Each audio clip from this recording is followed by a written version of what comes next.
this video, I'll be showing you how to add coordinates from a table to form a line feature. So this works exactly the same way as when I mapped out the table to form point features, but this includes an extra step. To speed up the process, I already have a blank MXD opened. I'm going to go ahead and select the Add Data button so I can go ahead and add the data for this demo. And I'm going to navigate to the geodatabase, and I'm going to add the town's poly. And here you can see I have the state of Massachusetts, and I'm going to go ahead and add another data set, which is the Sandwich, Plymouth, and Bourne.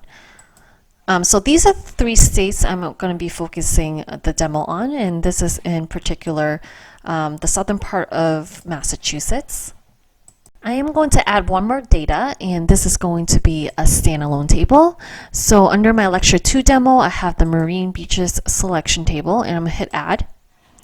And again, you have to make sure you're under List by Source in order to view the table. And I'm going to right click on the Marine Beaches table just to take a look at the columns and also the fields. And here I can see that there is beach names as well as the lat and longitude. Again, I am going to map this table based on the longitude and also the latitude. And they are going to become points first, and then I will show you how to connect those points to form a polyline. In this table, you'll also notice two columns.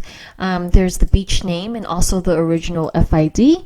And as you can see, there's actually repeating values. So here you can see it says Sagamore, and all the Sagamore rows are also corresponding to the 0.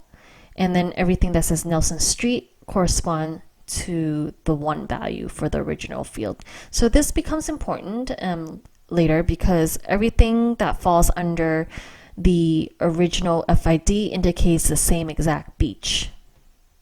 I am going to close out this table so I can go ahead and map the longitude and latitude. And I'm going to right click on the table and select Display XY values.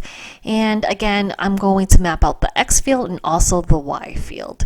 And so for the X field, I am going to select the lon. And then the Y field, I'm going to select the lat.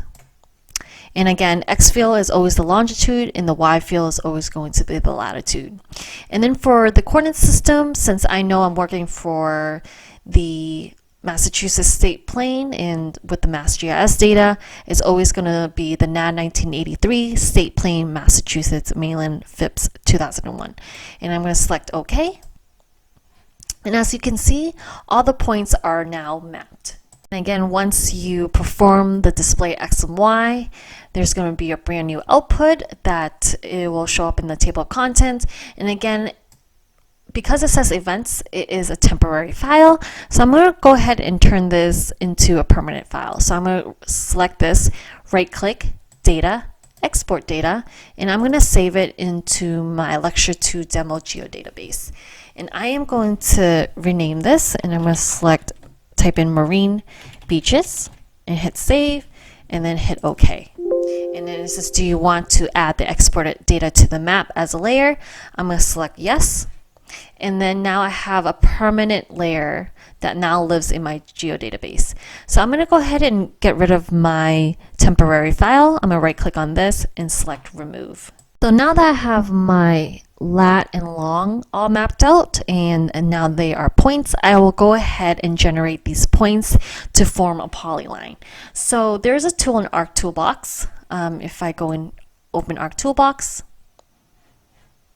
now in this Arc Toolbox, I will go and open up my data management tools.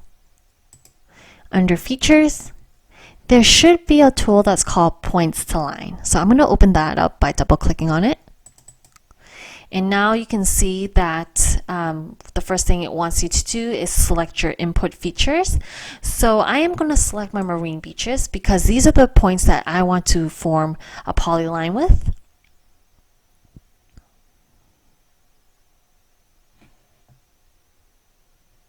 And then I'm going to go ahead and rename this, and I'm going to save it into my geodatabase.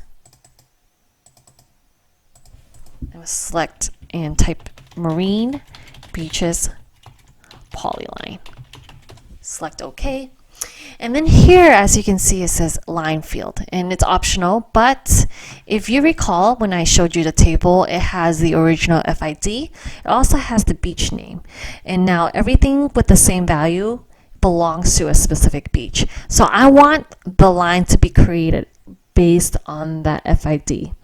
So here in the drop-down list, I'm going to select original FID, and I'm going to select OK.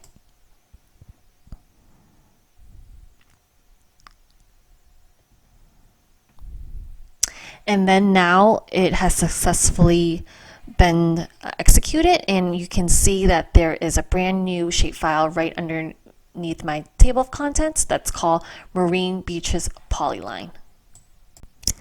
So I am going to zoom in a little bit closer just so we can take a look at this polyline. So as you can see, there's been a few polylines that have been created right over here, right over here, this large one over here, and this other one to the right. And then there's more on the very bottom. But as you can see, they've been connected based on the FID.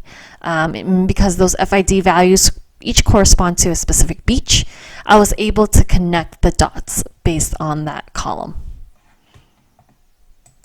So I am going to remove the marine beaches points just so we can view the lines a little bit better. I'm also going to increase the width of the line and also change the symbolic to red so it stands out a little bit more. I'm going to select OK. And I want to zoom out a little bit. And as you can see, all the lines are formulated based on the FID field. And I'm going to open the table and take a look at the table. And as you can see, the original FID has been formulated and all the lines have been connected, and each of these numbers correspond to a specific beach.